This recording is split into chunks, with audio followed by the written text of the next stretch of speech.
ketika situasi kehidupan kita saat ini masih ada PR hutang yang belum selesai, misal, atau ada kondisi relationship yang belum baik, misalnya suami pergi atau berantem sama suami atau apapun itulah urusan relationship. Atau ketika jodoh belum datang, atau misal ingin mencapai satu finansial tertentu, misal. Ketika itu belum terjadi, artinya masih ada bagasi emosi yang menghalangi abundant, yang menghalangi segala hal yang baik mau masuk di dalam kehidupan kita gitu. Keputusannya cuma tinggal ketika ada masalah. Pernah nggak teman-teman ngalamin? Teh Feby kenapa ya? Aku ada masalah nih tentang hutang. Kok aku ada hutang lagi? Kayak ada pengulangan masalah gitu. Kayak ada pengulangan realita. Misalnya disakitin lagi. Lalu setahun depan disakitin lagi, atau dikecewakan lagi, misal, atau kena pinjol, atau bukan pinjol lah, kena kena investasi bodong, misalnya dibohongin lagi sama temen. Pernah nggak teman-teman ngalamin sesuatu yang kayaknya berulang gitu? Ini terjadi, kenapa ini terjadi lagi ya? Kenapa ini terjadi lagi? Itu namanya looping. Looping atau kondisi di mana sebuah peristiwa itu hari ini terjadi, berikutnya terjadi lagi gitu. Nah, ketika kita tidak menyadari bagaimana pola ini bisa kita selesaikan, bagaimana emosi ini bisa kita rilis, bisa kita izinkan terurai kembali ke cinta murni tanpa batas, itu mungkin kejadian loopingan itu tuh bisa jadi akan terjadi 5 tahun, 10 tahun, 20 tahun, 40 tahun ke depan tuh masih akan terus terjadi lagi, terjadi lagi. Sampai kita capek, lelah, nyerah. Capek, aduh udah capek, Teh Baby udah capek gitu.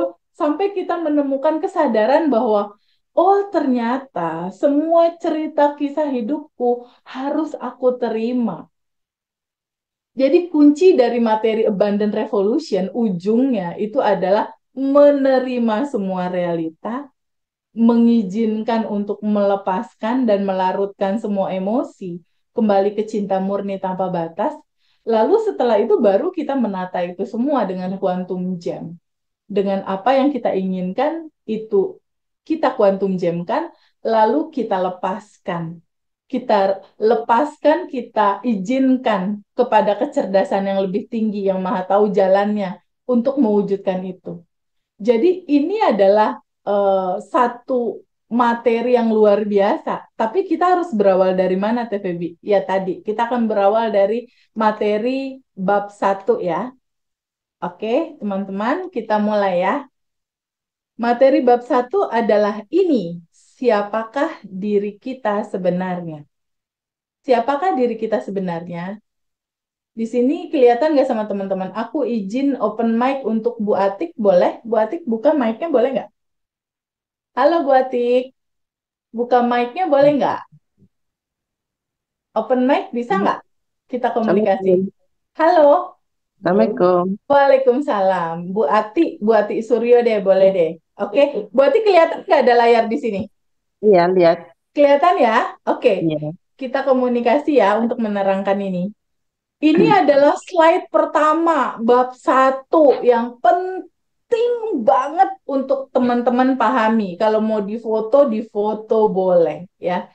Di dalam satu keterangan tentang siapakah diri kita, ini yang akan menjadi dasar penguat di mana apapun yang teman-teman lakukan, apapun yang terjadi sama teman-teman saat ini, pegang selalu ini untuk menjadi solusi, ya.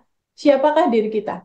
Nah, dalam satu literatur Quran surat 38 Asad ayat 72, nanti literatur untuk agama lain, Kristen, Hindu, Buddha, atau agama lainnya nanti kita akan kupas ya. Sementara ini kita ambil dulu satu literatur ini.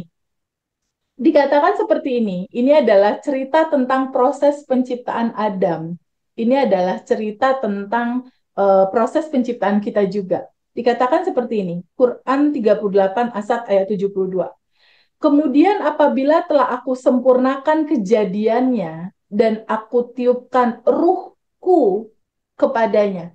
Nah, kata ruhku di sini sama seperti Ibu Ati bilang sama Feby, Feby, ini tanganku, kata Bu Ati. Teh Feby, ini hidungku, kata Bu Ati. Kalau Bu Ati bilang, ini tanganku, artinya kan bagian dari diri Bu Ati kan? Bener nggak? Iya, betul. Ya, tangan tuh bagian dari diri Bu Ati. Nah, Allah bilang bahwa kutiupkan ruhku. Artinya bagian dari diri Allah itu ada di dalam Bu Ati, di dalam aku, percikan ruhnya.